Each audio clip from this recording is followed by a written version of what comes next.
जगमग जगमग चमके,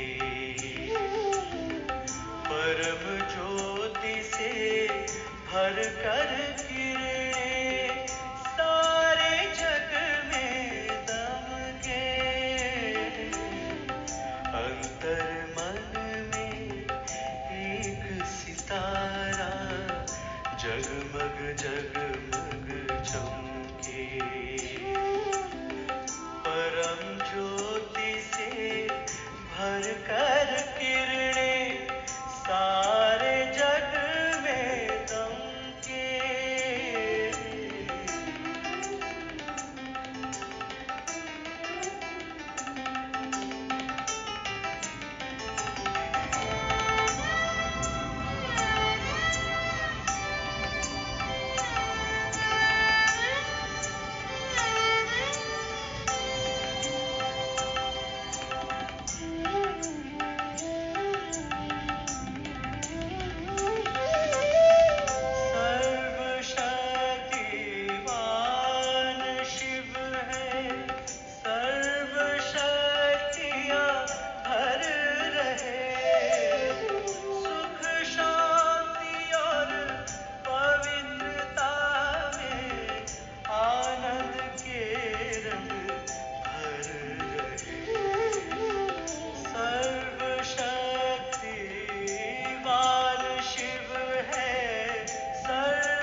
बेहद प्यारा मूल वतन वो याद आए रह रह के। अंतर मन में एक सितारा जगमग जगमग चमके।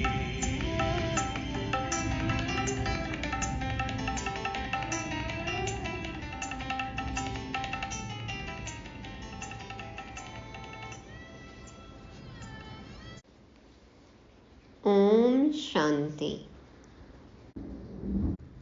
सभी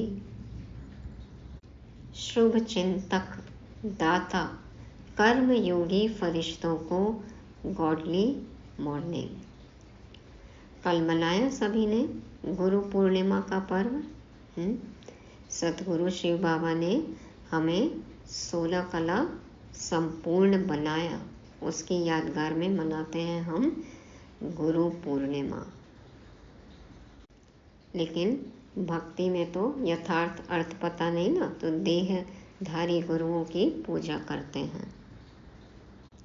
लेकिन अब समझ के साथ मनाना है।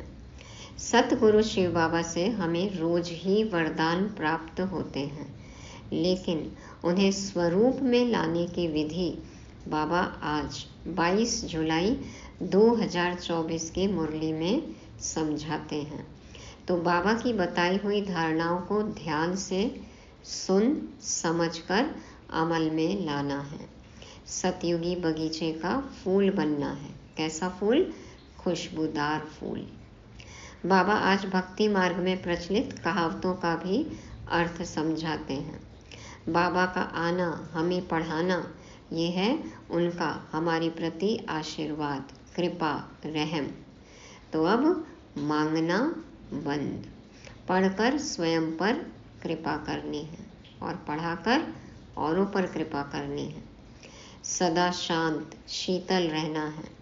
ट्रस्टी बनने के क्या फ़ायदे हैं और नेगेटिव को पॉजिटिव में कैसे बदलें, जानने के लिए सुनते हैं शिव भगवान वाच। मीठे बच्चे, देही अभिमानी बनो तो शीतल हो जाएंगे, विकारों की बास निकल जाएगी, अंतर्मुखी हो जाएंगे, फूल बन जाएंगे। बाबा कहते हैं देही अभिमानी बनो तो शीतल हो जाएंगे। एक संदेश में बाबा ने बताया देही अभिमानी का अर्थ, जब तन मन की हलचल समाप्त हो जाए तो देही अभिमानी। तो देही अभिमानी ही शीतल बन सकते हैं। बाबा कहते हैं देही अभिमानी बनने से विकारों की बास निकल जाएगी, अंतर्मुखी हो जाएंगे, फूल बन जाएंगे। बाह्य मुक्ता में होते हैं, बाहर की दुनिया में बुद्धि है, शरीरों की तरफ बुद्धि है, तो विकारों की बास हो जाती है। आत्मा बदबूदार हो जाती है, कांटा बन जाती है। इसके विपरीत यदि आत्माभिमानी होंगे, अंतर्मुखी होंगे, आत्म परमात्म चिंतन करेंगे तो खुशबूदार फूल बन जाएंगे। प्रश्न है आज का, बाप दादा सभी बच्चों को कौन से 2 वरदान देते हैं? उन्हें स्वरूप में लाने की विधि क्या है? 2 वरदान सभी को मिलते हैं। वरदानों को कैसे स्वरूप में लाएं? उत्तर में बाबा कहते, बाबा सभी बच्चों को शांति और सुख का वरदान देते हैं। बाबा कहते, बच्चे तुम शांति में रहने का अभ्यास करो। कोई उल्टा सुल्टा बोलते हैं तो तुम जवाब ना दो। हाँ, ताली तो 2 हाथ से बजती है ना। तो कोई कुछ भी बोले, बाबा कहते हैं जवाब नहीं दो, तुम्हें शांत रहना है। फालतू झरमुई झगमुई की बातें नहीं करनी है। इधर उधर की गपशप गॉसिप ये सब नहीं करना है, पर चिंतन नहीं करना है, किसी को भी दुख नहीं देना है। फिर क्या करना है? बाबा कहते हैं मुख में शांति का मुलहरा डाल दो, तो यह दोनों वरदान स्वरूप में आ जाएंगे।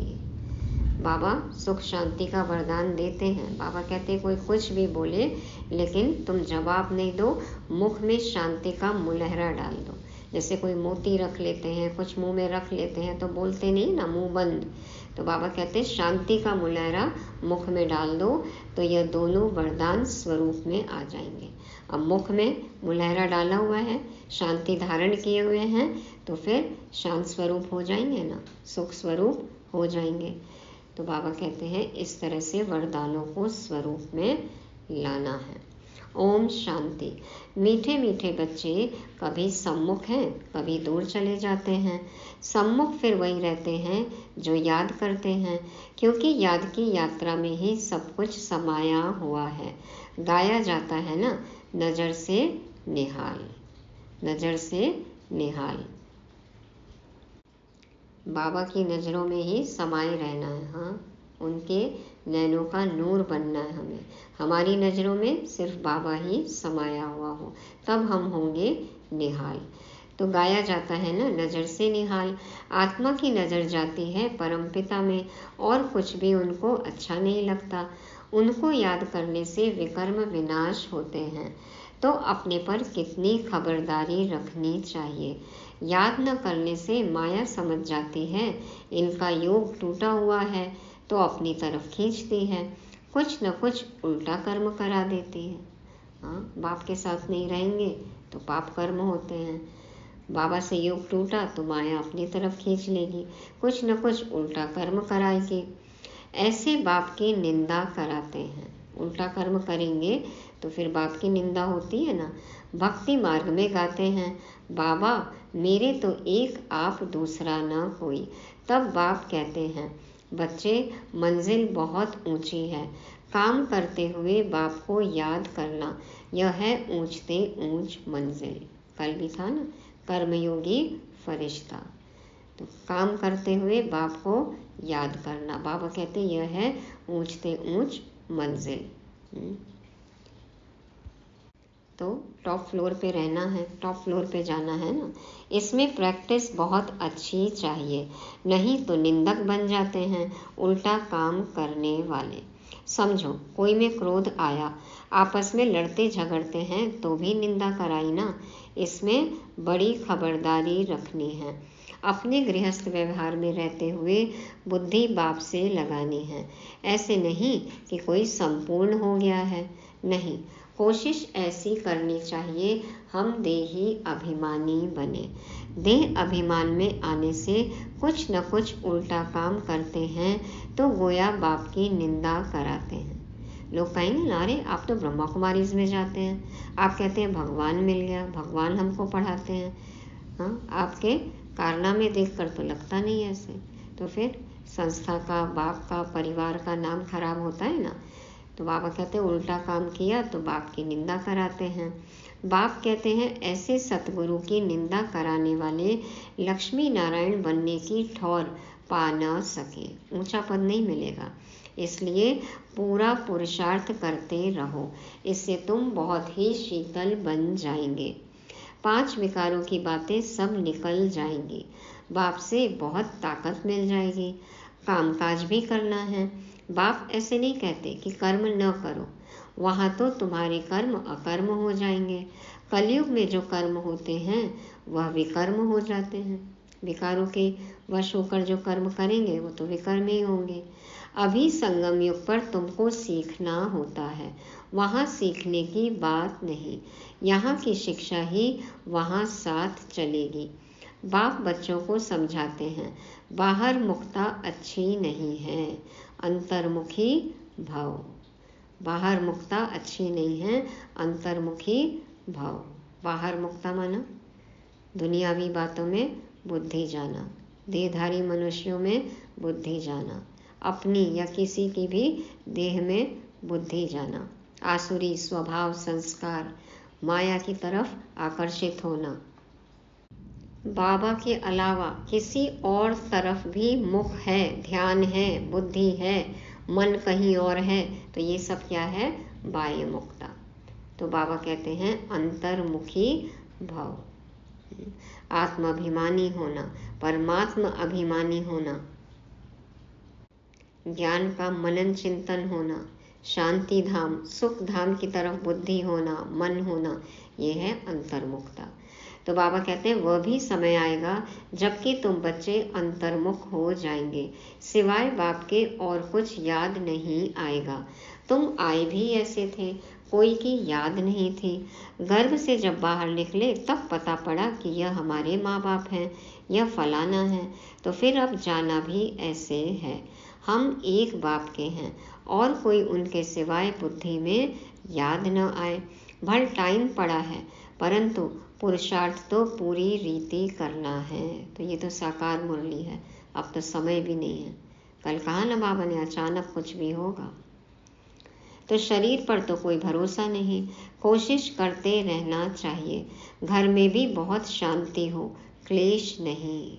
हाँ, बहुत हो गया कलह क्लेश, अब तो कलयुग से बाहर निकल कर आ गए ना, अब तो शांति, घर में भी शांति, मन में शांति, तन में कोई हलचल नहीं। हाँ, बाबा कहते हैं कोशिश करते रहना चाहिए, घर में भी बहुत शांति हो, क्लेश नहीं, नहीं तो सब कहेंगे इनमें कितनी अशांति है।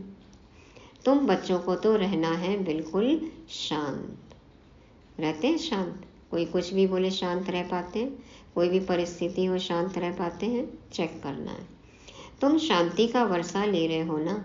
अभी तुम रहते हो कांटों के बीच में, फूलों के बीच में नहीं हो। कांटों के बीच रह फूल बनना है, गुलाब का फूल। बाबा कहते हैं ना रूहानी गुलाब बनो। देखो उसमें कांटे भी कितने रहते हैं। तो कांटों के बीच में हमें सदा खिला हुआ खुशबूदार रूहानी गुलाब बनकर रहना है। कांटों का कांटा नहीं बनना है, कैक्टस नहीं बन जाना। जितना तुम बाप को याद करेंगे उतना शांत रहेंगे। कोई उल्टा सुल्टा बोले तुम शांति में रहो। आत्मा है ही शांत, आत्मा का स्वधर्म है शांत। तुम जानते हो अभी हमको उस घर में जाना है। बाप भी है शांति का सागर, कहते हैं तुमको भी शांति का सागर बनना है। फालतू झरमुई झगमुई बहुत नुकसान करती है। इधर उधर की बातें देखो कितना नुकसान करती हैं। उसके बदले उस समय हम कितनी कमाई कर सकते हैं, कितना फ़ायदा कर सकते हैं। अब फ़ायदा नहीं कर रहे हैं तो नुकसान ही है। तो बाप डायरेक्शन देते हैं ऐसी बातें नहीं करनी चाहिए, इससे तुम बाप की निंदा कराते हो। शांति में कोई निंदा व विकर्म होता नहीं। बाप को याद करते रहने से और ही विकर्म विनाश होंगे। अशांत न खुद हो न औरों को करो। न खुद अशांत हो और न किसी दूसरे के जीवन में अशांति पैदा करो। जियो और जीने दो, लिव एंड लेट लिव। तो अशांत न खुद हो न औरों को करो। किसको दुख देने से आत्मा नाराज होती है। बहुत हैं जो रिपोर्ट लिखते हैं, बाबा या घर में आते हैं तो धमचक्र मचा देते हैं। बाबा लिखते हैं तुम अपने शांति स्वधर्म में रहो। हातिम ताई की कहानी भी है ना, उनको कहा तुम मुख में मुलहरा डाल दो तो आवाज निकलेगा ही नहीं, बोल नहीं सकेंगे। हाँ, किस आत्मा का कैसा संस्कार है, घर में 2-4 आत्माओं के साथ रहते हैं, किसका कैसा संस्कार है अब पता है ना। तो बाबा कहते हैं कोई कैसा भी हो, तुम शांति का मुलहरा मुख में डालकर रहो, बोलो नहीं। तो तुम बच्चों को शांति में रहना है।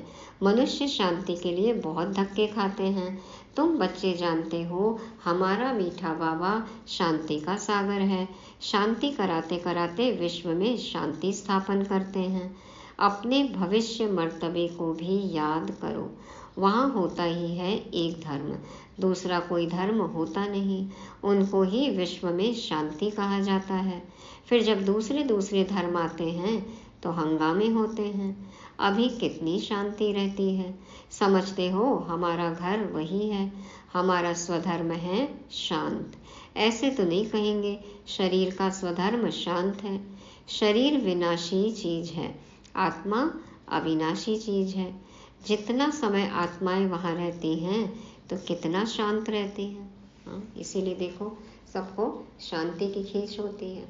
मुक्ति में रहती है तो सबको मोक्ष चाहिए, मुक्ति चाहिए। बाबा कहते हैं यहाँ तो सारी दुनिया में अशांति है, इसलिए शांति मांगते रहते हैं। परंतु कोई चाहे सदा शांत में रहे, यह तो हो न सके। सांसें भी चल रही हैं, कर्म कर रहे हैं, तो शांति में कैसे रह सकते हैं सदा शांत में। शरीर में हैं तो परम धाम वाली शांति तो नहीं अनुभव होगी ना। तो बाबा कहते हैं कि भल 63 जन्म वहाँ रहते हैं फिर भी आना जरूर पड़ेगा। सतयुग त्रेता में 21 जन्म और द्वापर कलयुग में 63 जन्म। तो कोई भल कितने भी जन्म ले, बाबा कहते हैं भले ही ज़्यादा समय परम धाम में भी रहे लेकिन आना तो जरूर पड़ेगा। मिनिमम 1 जन्म, मैक्सिमम 84 जन्म। तो अपना पाठ सुख दुख का बजाकर फिर चले जाएंगे। ड्रामा को अच्छी रीति ध्यान में रखना होता है। चक्र में एक बार तो आना ही है ना, 5000 साल के चक्र में एक बार तो कम से कम आना ही पड़ेगा। तुम बच्चों को भी ध्यान में रहे कि बाबा हमको वरदान देते हैं सुख और शांति का। ब्रह्मा की आत्मा भी सब सुनती है। सबसे नज़दीक तो इनके कान सुनते हैं, इनका मुख कान के नज़दीक है, तुम्हारा फिर इतना दूर है। देखो ब्रह्मा बाबा ने तो मुरली का एक शब्द भी मिस नहीं किया है, क्योंकि उनके मुख से ही शिव बाबा मुरली चला रहे हैं, तो उनके कान सबसे पहले सुनते हैं। देखो दादी गुलजार के तन में जब बाप दादा आते थे तो दादी को तो नहीं पता चलता था कि क्या मुरली चली। दादी तो फिर बाद में मुरली पढ़ती थी, पूछती थी बाबा ने क्या कहा, बाद में मुरली पढ़ती थी।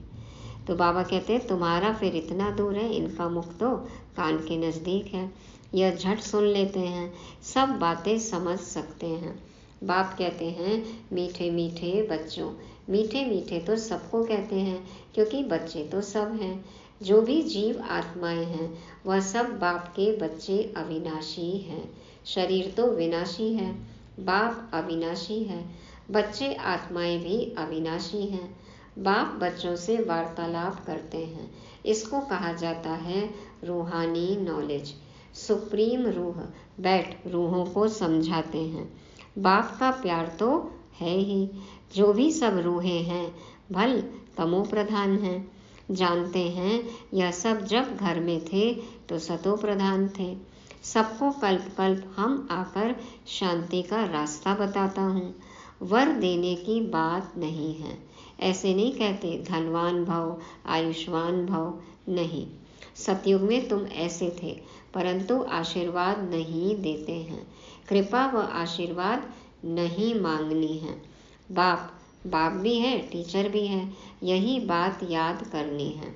ओहो शिव बाबा बाप भी है, टीचर भी है, ज्ञान का सागर भी है। बाप ही बैठ अपना और रचना के आदि मध्य अंत का ज्ञान सुनाते हैं, जिससे तुम चक्रवर्ती महाराजा बन जाते हो। यह सारा ऑलराउंड चक्र है ना। बाप समझाते हैं, इस समय सारी दुनिया रावण राज्य में है। रावण सिर्फ लंका में नहीं है, यह है बेहद की लंका। चारों तरफ पानी है। सारी लंका रावण की थी, अब फिर राम की बनती है। लंका तो सोने की थी, वहाँ सोना बहुत होता है। एक मिसाल भी बताते हैं। ध्यान में गया, वहाँ एक सोने की ईंट देखी। जैसे यहाँ मिट्टी की है, वहाँ सोने की होगी। तो ख्याल किया सोना ले जाएं। कैसे कैसे नाटक बनाए हैं। कल्पना किया, ध्यान में गया, देखा सोने की ईंट। तो ध्यान में जो सोने की ईंट देखी वो ला सकते हैं यहाँ पर। तो बाबा कहते कैसे कैसे नाटक बनाए हैं। भारत तो नामी ग्रामी है और खंडों में इतने हीरे जवाहर नहीं होते। पहले कहा जाता ना सोने की चिड़िया, विश्व गुरु। भारत देखो कितना धनवान। तो बाप कहते हैं मैं सबको वापस ले जाता हूँ गाइड बन करके। चलो बच्चे अब घर जाना है। चलो बच्चे अब घर जाना है। आत्माएं पतित हैं, पावन होने बगैर घर जा नहीं सकते। हाँ, घर जाने को तो तैयार है सब बच्चे, हाथ उठाते हैं। पावन बन गए क्या? संपूर्ण बन गए? एवर रेडी बन गए हैं? Ever ready? तो पतित को पावन बनाने वाला एक बाप ही है, इसलिए सब यहाँ ही हैं। वापस कोई भी जा नहीं सकते, लॉ नहीं कहता। बाप कहते हैं बच्चे माया तुम्हें और ही जोर से दे अभिमान में लाएगी। हाँ देखो, दिन प्रतिदिन रावण बड़ा बनाते ही जाते हैं। रावण का साइज बढ़ता जा रहा है। तो माया तुम्हें और ही जोर से दे अभिमान में लाएगी। बाप को याद करने नहीं देगी। तुमको खबरदार रहना है, इस पर ही युद्ध है। आंखें बड़ा धोखा देती हैं, इन आंखों को कब्जे में रखना है। बाबा कहते हैं ना, आंखें ही क्रिमिनल होती हैं, उससे फिर विकारी ख्यालात आते हैं, क्रिमिनलिटी बढ़ती है। तो बाबा कहते हैं इन आँखों को अब कब्जे में रखो, अधिकार में रखो। देखा गया भाई बहन में भी दृष्टि ठीक नहीं रहती है, तो अब समझाया जाता है भाई भाई समझो। हाँ, अब तो भाई भाई क्या, बहन बहन क्या। हाँ, इसलिए आत्मा सिर्फ परमात्मा के साथ। बस अब सारे रिश्ते एक परमपिता परमात्मा के साथ। तो बाबा कहते हैं कि अब तो समझाया जाता है भाई भाई समझो। यह तो सब कहते हैं हम सब भाई भाई हैं, भाईचारा, ब्रदरहुड कहते हैं ना, हिंदू चीनी भाई भाई, हिंदू मुस्लिम सिख ईसाई भाई भाई, परंतु समझते कुछ भी नहीं है। जैसे मेढक ट्रा ट्रा करते रहते हैं, मेढक टर टर करता है, ट्रा ट्रा करता रहता है, अर्थ कुछ नहीं समझते। बाबा कहते हैं मेढक जैसे बोलते रहते हैं लेकिन अर्थ नहीं समझते। अभी तुम हर एक बात का यथार्थ अर्थ समझ गए हो। क्यों भाई भाई? क्योंकि एक बाप के बच्चे आपस में भाई भाई। तो बाप मीठे मीठे बच्चों को बैठ समझाते हैं कि तुम भक्ति मार्ग में भी आशिक थे, माशूक को याद करते थे, दुख में झट उनको याद करते हैं। हाय राम, हे भगवान रहम करो। स्वर्ग में तो ऐसे कभी नहीं कहेंगे, वहाँ रावण राज्य ही नहीं होता है। तुमको राम राज्य में ले जाते हैं तो उनकी मत पर चलना चाहिए। अभी तुमको मिलती है ईश्वरीय मत, फिर मिलेगी दैवी मत। इस कल्याणकारी संगम युग को कोई भी नहीं जानते हैं, क्योंकि सबको बताया हुआ है। क्या बताया? अभी कलयुग अजुन छोटा बच्चा है, लाखों वर्ष पड़े हैं। अभी तो कहते हैं ना कलयुग में ही लाखों वर्ष हैं, 40,000 वर्ष पड़े हैं, कोई कुछ कहते हैं। बाबा कहते हैं यह है भक्ति का घोर अंधियारा, ज्ञान है सोझरा। ड्रामानुसार भक्ति की भी नोंद है, यह फिर भी होगी। अब तुम समझते हो भगवान मिल गया तो भटकने की दरकार नहीं रहती। भटकना नहीं है ना, कहीं भी लटकना अटकना भटकना नहीं है। तुम कहते हो हम जाते हैं बाबा के पास अथवा बाप दादा के पास, इन बातों को मनुष्य तो समझ न सके। तुम्हारे में भी जिनको पूरा निश्चय नहीं बैठता तो माया एकदम हप कर लेती है, आते आते एकदम अचानक आना बंद कर देते हैं। एकदम गज को ग्राह हप कर लेता है। महारथी भी छोड़कर चले जाते हैं, माया हप कर लेती है। हाथी को जैसे मगरमच्छ खा लेता है, निगल जाता है। आश्चर्यवत सुनंती कथनती भागंती हो जाते हैं। पुराने तो चले गए, उनका भी गायन है। अच्छे अच्छे महारथियों को माया हरा देती है। बाबा को लिखते हैं, बाबा आप अपनी माया को नहीं भेजो। बाबा कहते हैं ना, माया मेरी बच्ची है, प्यारी बच्ची है, बच्चों का जाके परीक्षा लेती है, ठोकती है, बजाती है। तो बच्चे कहते हैं आप अपनी माया को हमारे पास मत भेजो। बाबा की माया है क्या?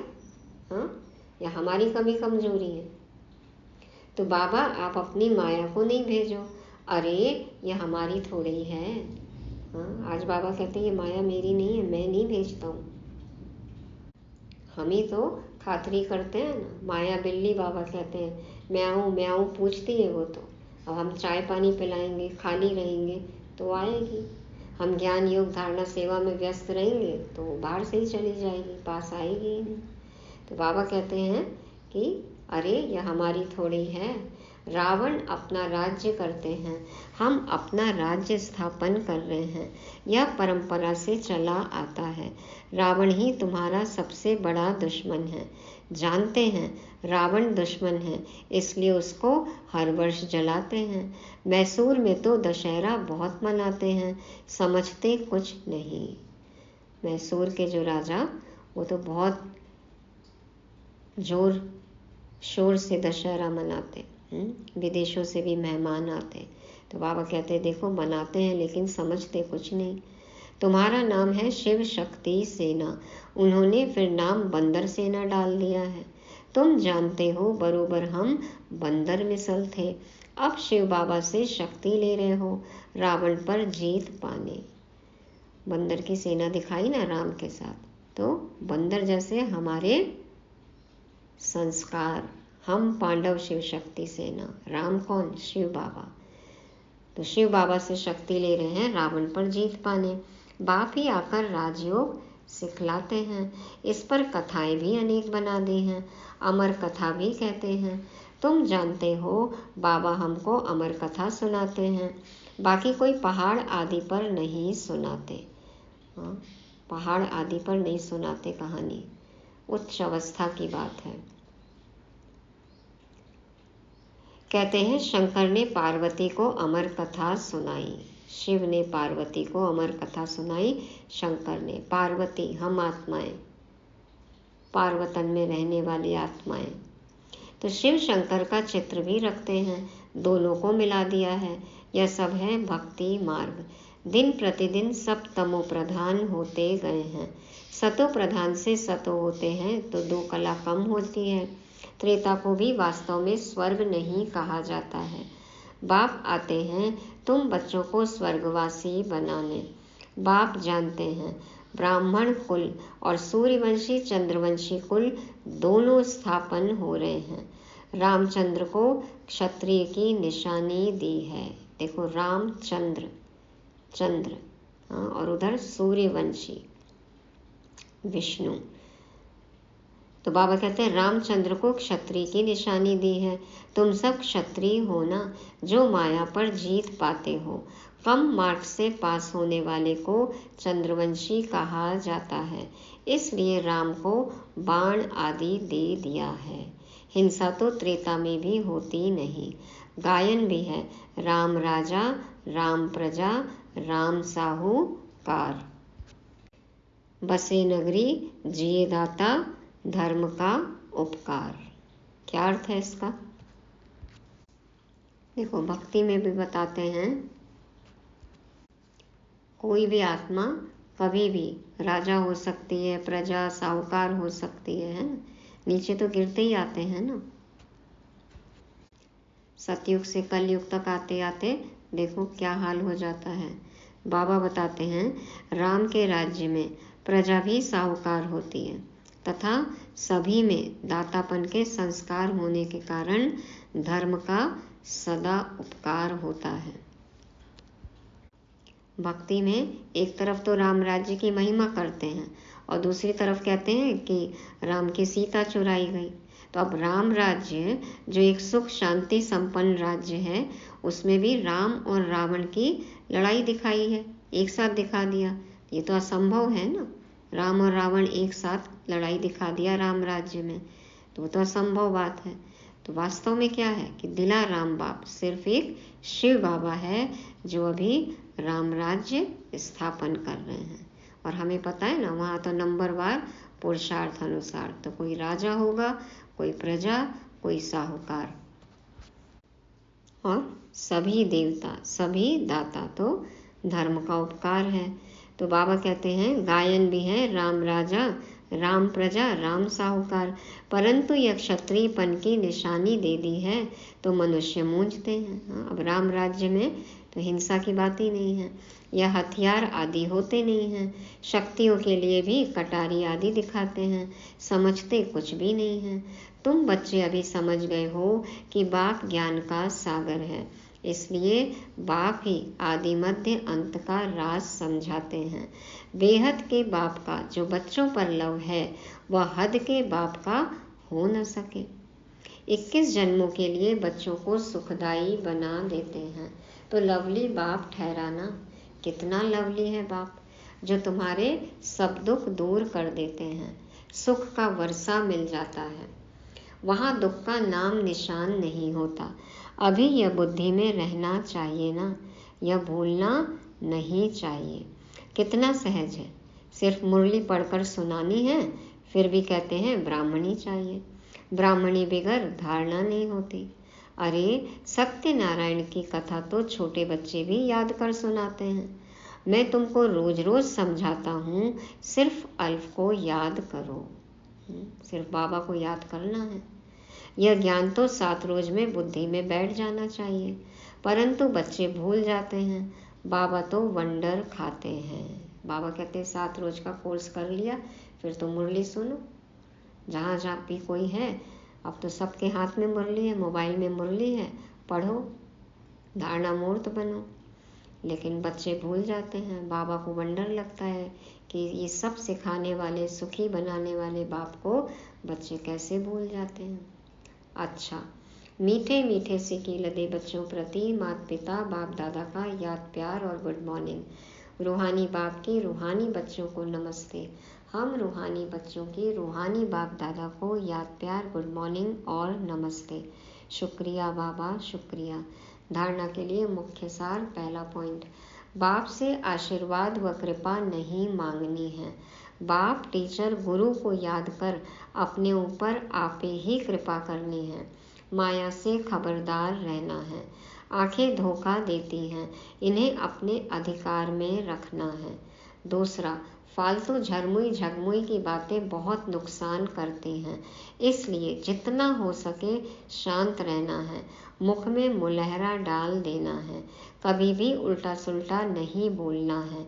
न खुद अशांत होना है, न किसी को अशांत करना है। वरदान है, बाप की मदद से सूली को कांटा बनाने वाले सदा निश्चिंत और ट्रस्टी भव।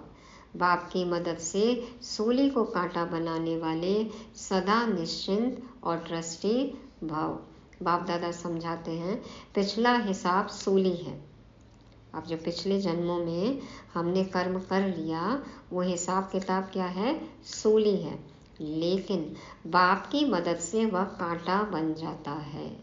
परिस्थितियां आनी जरूर हैं, क्योंकि सब कुछ यहाँ ही चुकतू करना है, लेकिन बाप की मदद उन्हें कांटा बना देती है, बड़ी बात को छोटा बना देती है, क्योंकि बड़ा बाप साथ है।